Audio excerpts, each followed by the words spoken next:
we were talking stuff. Internal loads, right? Yeah. How many people practiced that over the long weekend? I was doing the grade. Nice. Not as much as the other one? Okay. I looked at my notes about 4 times because I thought that was going to be what was on the quiz. Ah, no. I promised a frames question on the quiz. I figured because the grid problem was that. Yeah. All right. So we were doing things like this.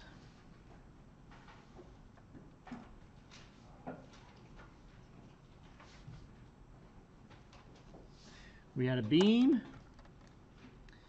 and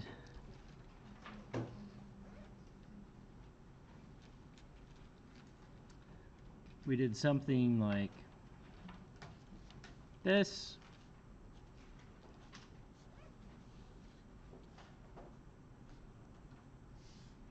Okay, and we'd say maybe this is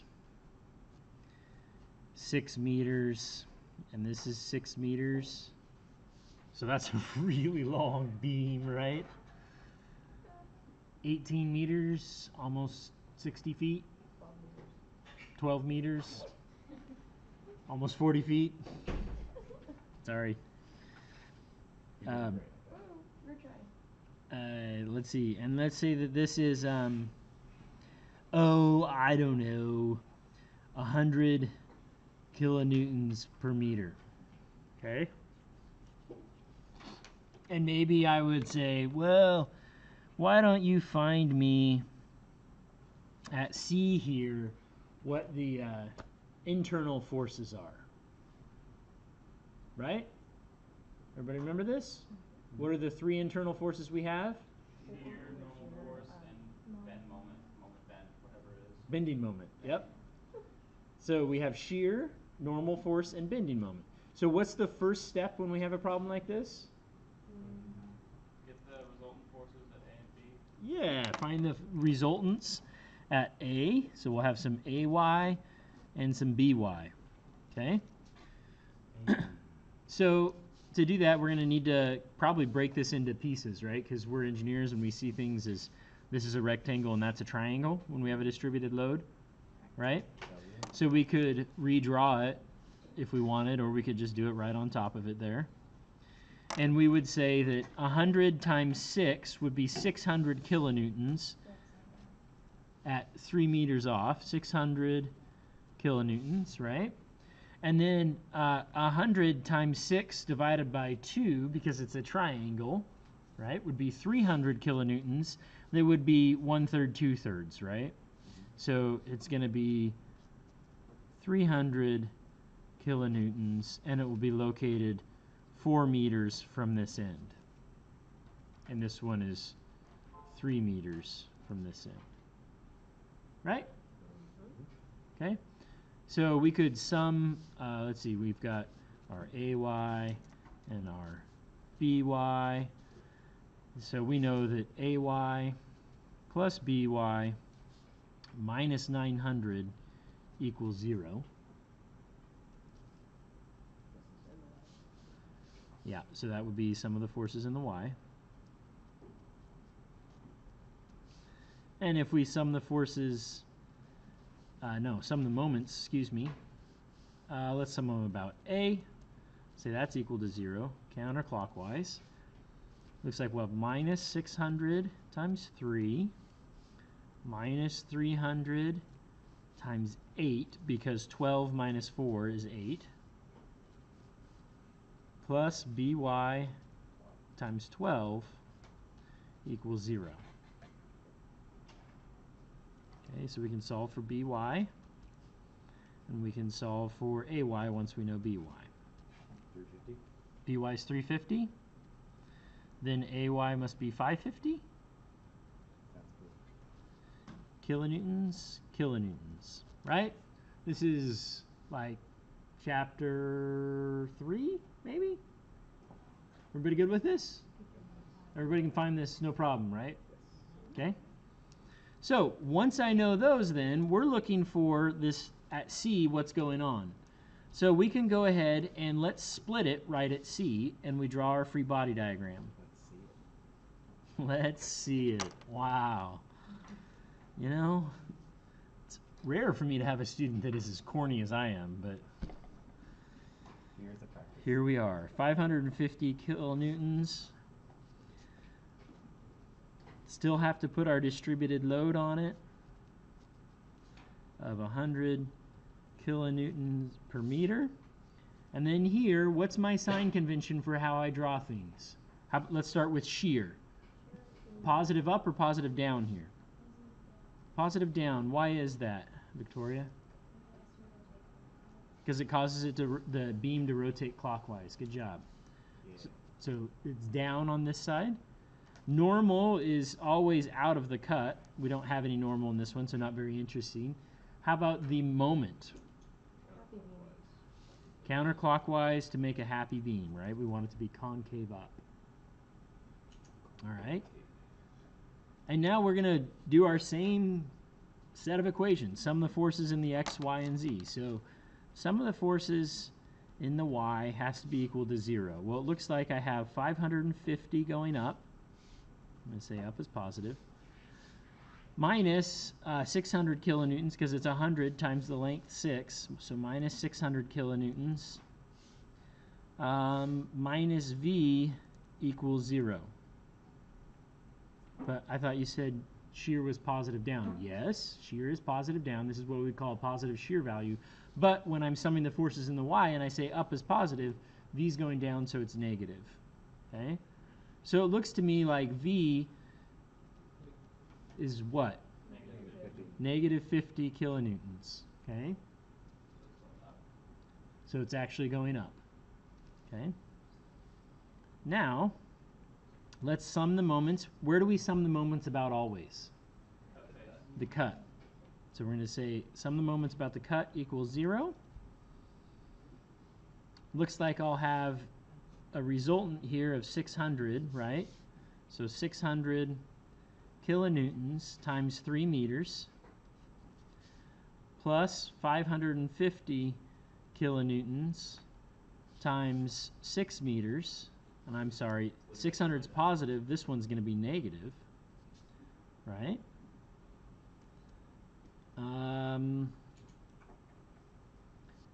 Plus our unknown couple moment at the cut, or our internal bending moment, has to equal 0.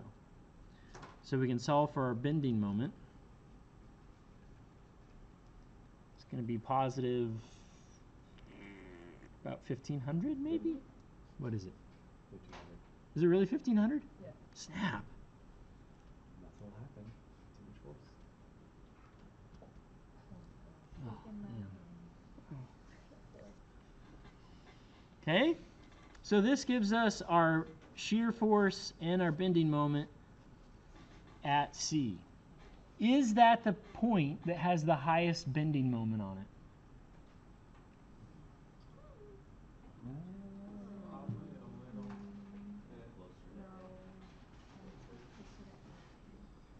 Does anybody just look at that and know?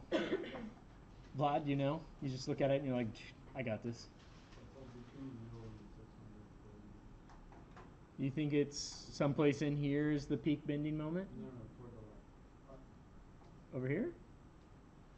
I'm going to posit that at this point I wouldn't expect you to be able to look at that and know. And I don't think it's reasonable to look at that and know. Slightly past the 2/3 point on the triangle. I don't know. I think it might be right there. I have no idea. Okay?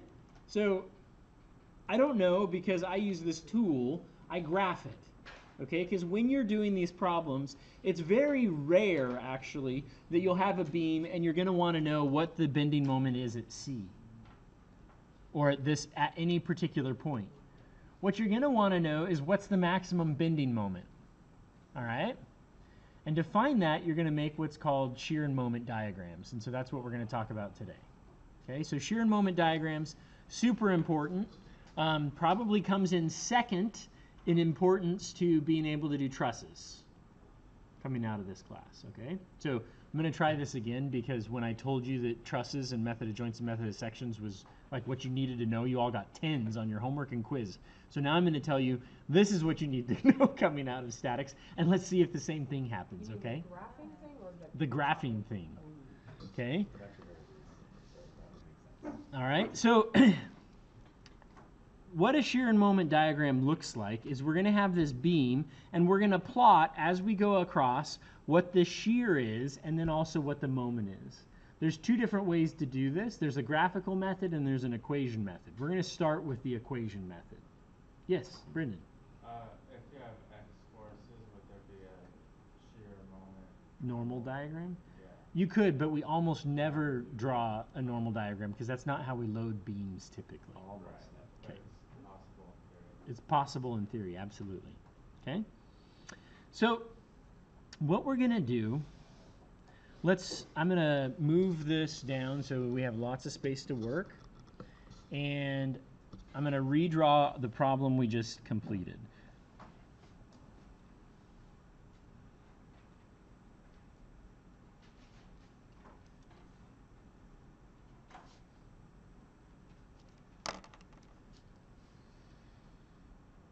And we found this was 550, and we found this was 350, and we had loading that looked like this. Okay.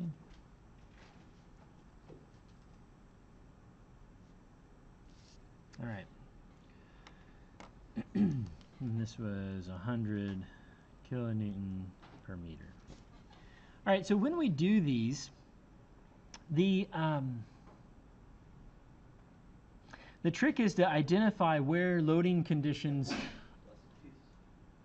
are the same. There's going to be discontinuities where the loading condition changes. So anytime there's a kind of a change in loading, there's going to be a new set of equations we need to write. So I'm going to tell you there's two zones here. One is where we have this constant downward distributed load, and one is where we have the decreasing downward distributed load. So we're going to have two different equations. What we need to do is we draw the free body diagram generically for the first one. Okay, so let's do that. Let's say we're going to cut it someplace in the middle here, so I'll cut it right there. And then I draw this free body diagram. Okay, so I'll have 550 going up.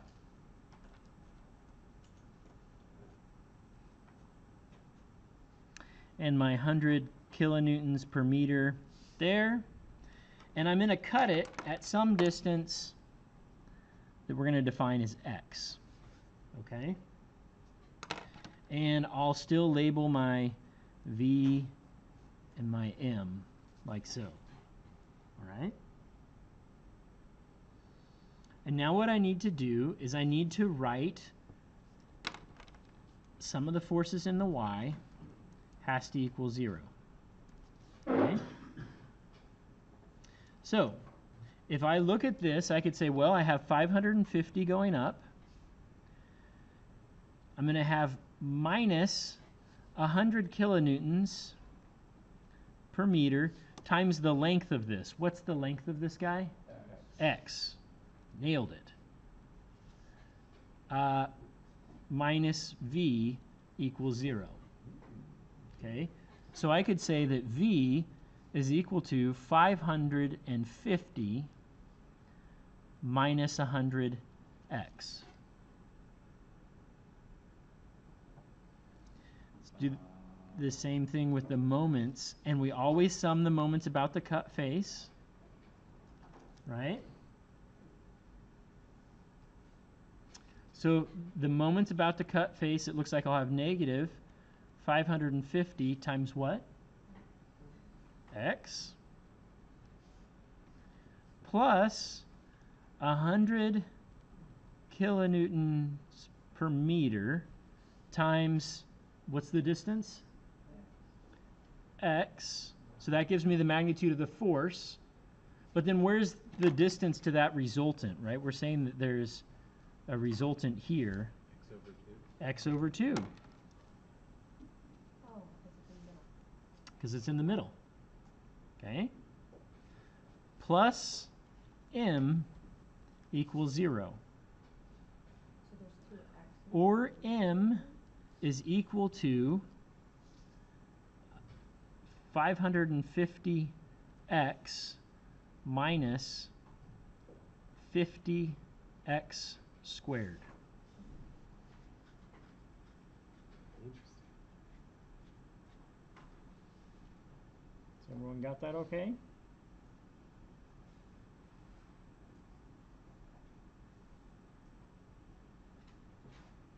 All right? Okay, so now we have two equations. We can make a shear diagram. Here's shear. If we plot this at 0, what is the value? 550, right? Okay. Going forwards in x, say we went to 1. What would the value be? 450?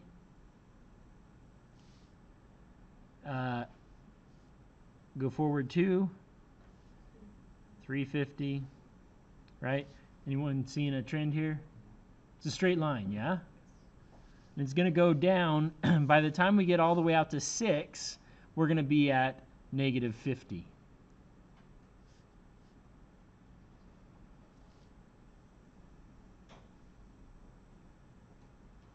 Right? Everybody okay with that plot? I'm going to have to do the moment diagram over here.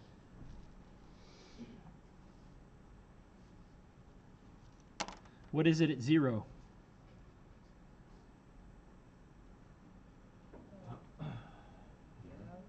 Zero.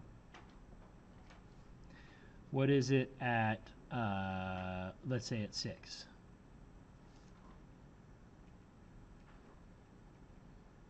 1500. That's where we cut it last time, right? So it's just the answer comes up. Ah, fair. But if you put in 6 here, do you also get 1500? No. You don't? Do you? I don't know. Yeah, I did. You should. I Actually, hope you yeah, do. I summed them together. Okay. How about let's try it at 3. What is it at 3? Yes.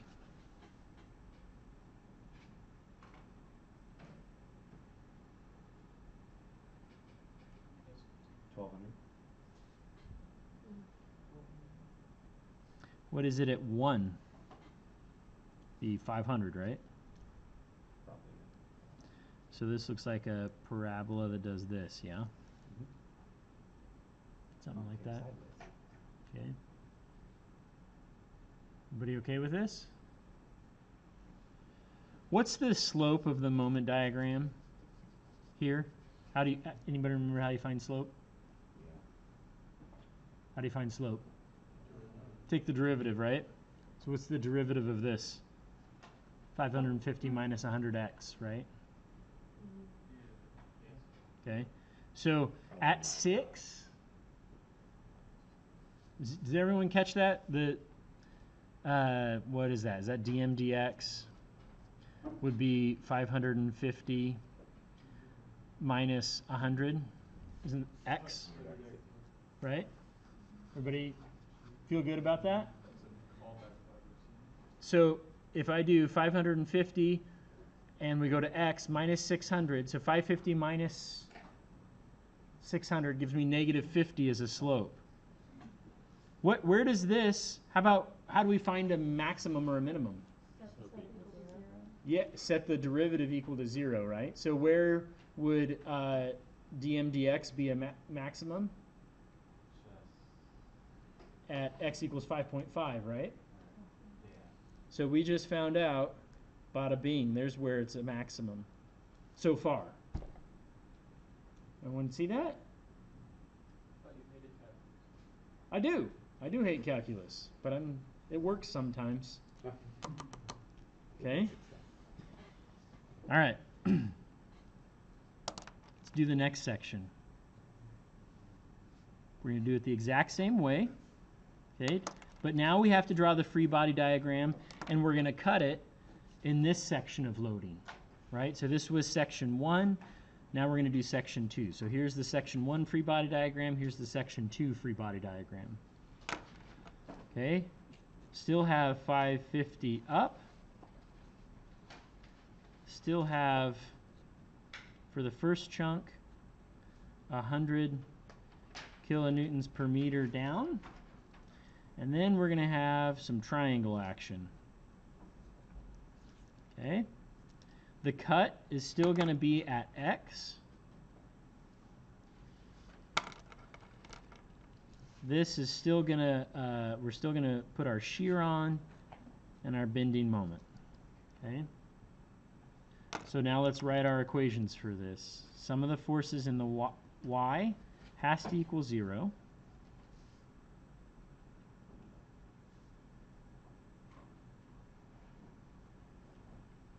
So we'll have 550 up minus 600, right? Because for this whole region, we'll have the whole rectangle going down. So resultant for this guy, 600. Then what do we do about this? Trapezoid? Huh? Couldn't you do just the trapezoid equation? The trapezoid equation, but how do we figure out where this is? This is not super fun. Do we need more room? Hmm? Do we need more room? Yeah, we'll probably need more room. But everyone understands where I got the 600. Now I need to figure out where's this resultant. I have a question. Yeah. Why can't we just cut it once in the middle and look at one side and then look at the other side? Piece together. Well, okay, the question is why can't I just cut it once in the middle, look at the left side, and then look at the right side?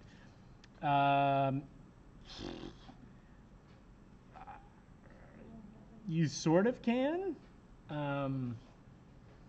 It would probably, in this case, you're going to have to end up doing 2 free body diagrams and writing 2 different equations, right? Right. Okay, left and right. So I think what you're suggesting is why don't we do this?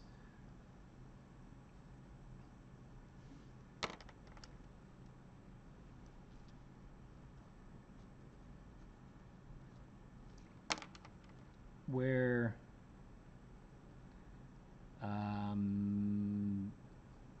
this distance is 12 minus x. Sorry. If this is x, then this is 12 minus x, like that, and write equations that way, looking at the right-hand side. Okay, we could do that. Then we'd have to say that there's v and there's m, right? It'd make it, that's an easier analysis probably. Yeah. Okay. Do you want to do it that way? It's fine with me? That's the way I would do it. But, I mean, that's what I saw more intuitively. Okay, so let's do that. If you see this more intuitively, let's do it that way. That's also fine. Can you also go back though and show how you would finish that? Yeah. So That one would be a big lot of trapezoid triangle work. So this way is a little bit more intuitive. Okay. We have to put our load on here though too. 350. So now when we sum the forces in the y, they have to equal 0. I'll have v plus 350. I still need to figure out an equation for that line. Right? Oh yeah. You betcha. You betcha. Because I need to know what the value is in here, and the only way to figure out what the total downward load is the area underneath that. So I need to know what this line is. Okay? So it goes from 100 here at a peak to 0 over 6. Right? So the slope of it, if it has a rise of a negative 100 over 6, right? That's going to give you its slope. So what is 100 divided by 6? Is it like 16.66666?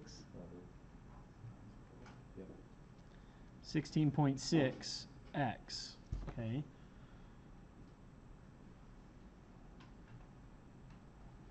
So the area underneath that,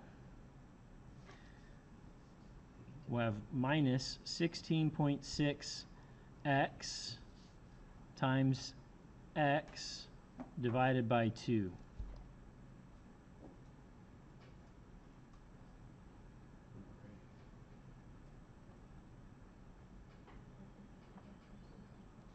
because it's a triangle. Oh. Because it's linear, so it'll be exponential. Right? So this gives me the height, 16.6 times x. Then the length is x.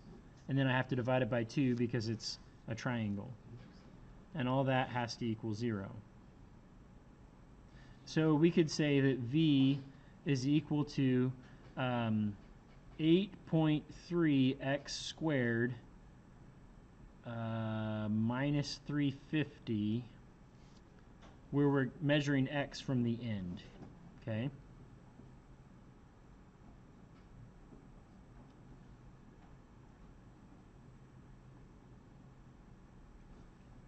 So that means at x equals 0, so if we come out here to 12, which is where we're counting our 0, we're kind of doing a funky number line here, right? Because we're saying x is positive to the left now, starting from 12.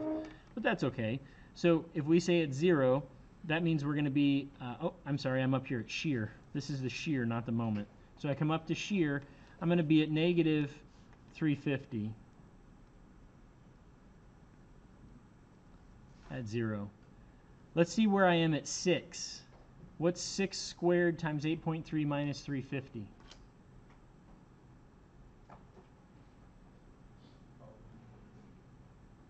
I'm hoping it's negative 50. Is it? I'm plugging anything in, sorry. What's 36 times 8.3 minus 350? Negative 51.2. Yeah. So that means we're right here again and right here. Okay?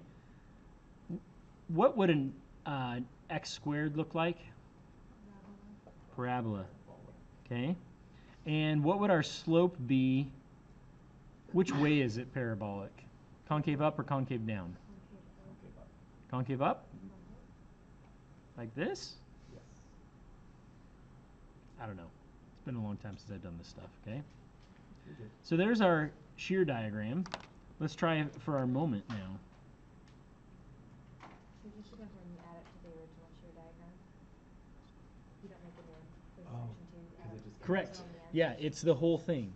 This is from 0 to 12 on the beam. A shear diagram goes across the whole thing. You have different regions of the shear diagram, but it goes across the whole thing. Okay? Yeah, so some of the moments about the cut has to equal 0, counterclockwise positive. So if we're summing about the cut here, I'll have negative moment,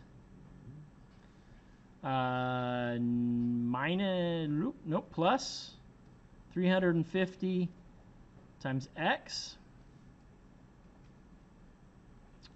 minus, this again, right? Whatever this area is, which is, we decided was 16.6 x squared over 2, right? That's the force, that's the resultant from this guy. But then we need to figure out its distance from the cut, which is going to be x over 3, right? Because it's 1/3, 2/3 for a triangle. Okay? Equals 0. Whew! Is this looking pretty or what? Huh? Where'd I get the 16.6? It's the slope of the downward distributed load. Okay? Where was the x over 3 from again? The x over 3 is due to the fact that the resultant of this triangle occurs 1/3 away from the cut. So it'd be 1/3 of x. Okay? Anybody love this? Huh? No, we don't love this. We're engineers. So the moment is equal to negative, that was 8.3, so 8.3 over 3 x cubed plus 350 x.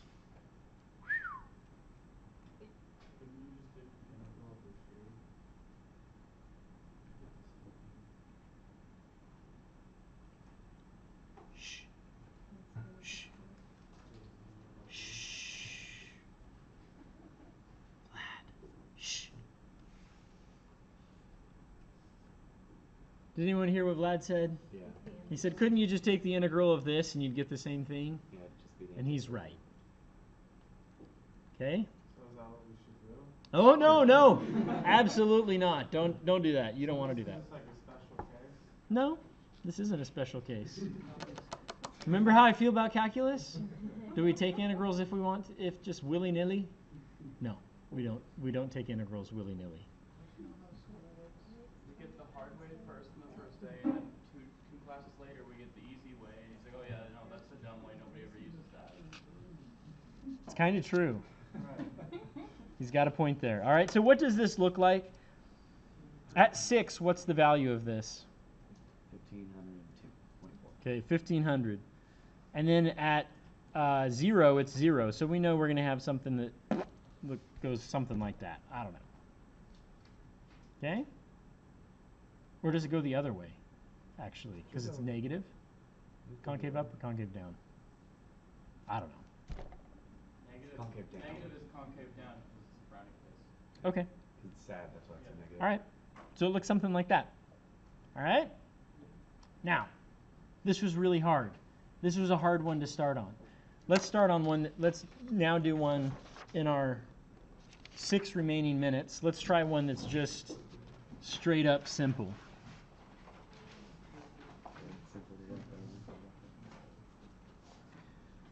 There is a method to my madness of why I made you suffer through a difficult one to start with, okay? See the pattern. You did see a pattern, which was awesome. So let's say this is 100 pounds and it's right in the middle. We know this will be 50 and that'll be 50, right? Everybody good with that? Okay. Typically what you like to do is draw your shear diagram and your moment diagram right underneath the free body diagram of your beam. Okay. Then we're going to do our work over here on the right. So where does the loading of this guy change? Right at the center, right? Where there's this 100-pound load, it changes. So let's cut it first right here and see what happens. Okay, so we'll have just this guy. We have 50 up. We'll have shear down and bending moment counterclockwise. Right? Can you tell me what the shear is? 50 the whole way, right? Because there's no x in it. What's the bending moment going to be?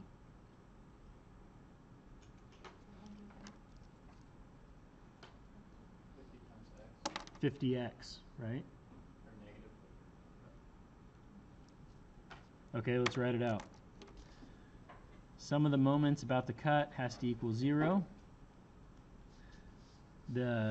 We'll have minus 50 times x plus m equals 0. So m equals 50x, right?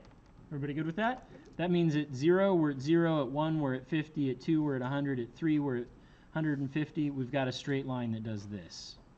Okay? What is the slope of this line? 50. Okay, what was the value of this line? 50. Interesting. Okay, we see here we've got a constant value of 50 and this has a constant slope of 50.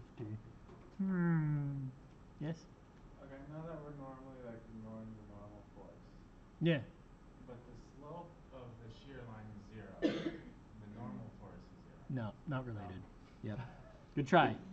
You were doing good with the integral, but stop there. Okay. All right, so everybody good with how I got these two? Yes. All right, now let's do the second one where we go past the middle. 100, 50. Let's sum the forces in the y direction, set those equal to 0. We'll have 50 minus 100. Let's see, shear is still down here, moment's still like that. So minus v equals 0, or v is equal to negative 50. What? Now we're over here. Okay? Does that change as I go across? No. Okay? So your slope would be negative 50. Hold on. Hold on. Sum the moments about to cut. I'll have minus 50 times x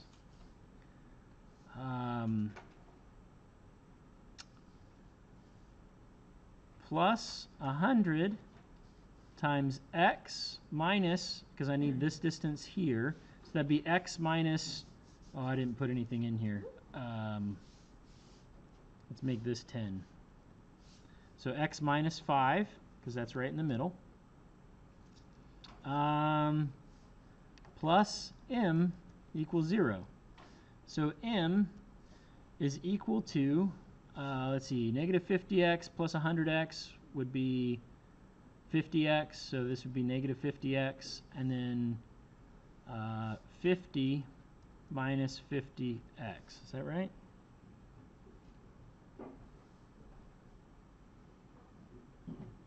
Yes. No, it's 500 minus 50x. There we go. All right, so then this does that. Okay, we typically shade between the plot and the axis. Wait. So if the moment graph goes up to slope of 50 up until the center point, which is 5 meters, shouldn't it be plus 250 for the moment on the second half? No, because it'd be 500 minus 50 times 5, which would be 250. So it'd be the same spot. Okay. Yeah, Preston. How come you multiplied the 100 times x minus 5?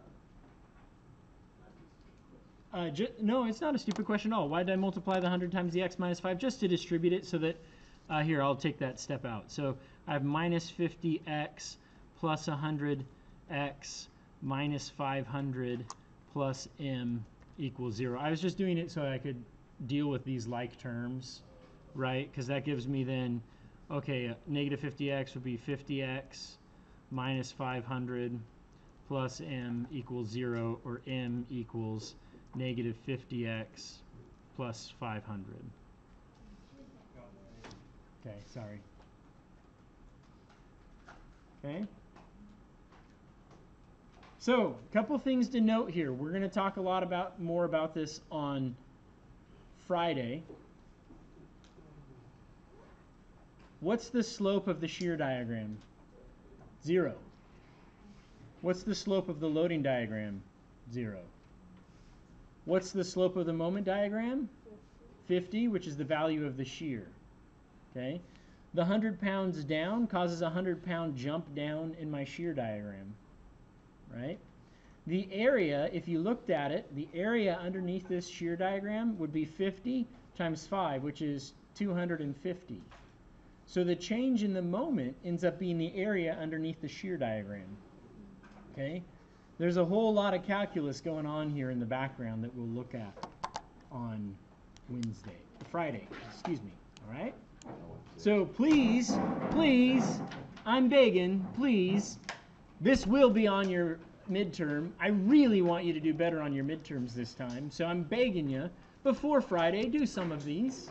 Please, please.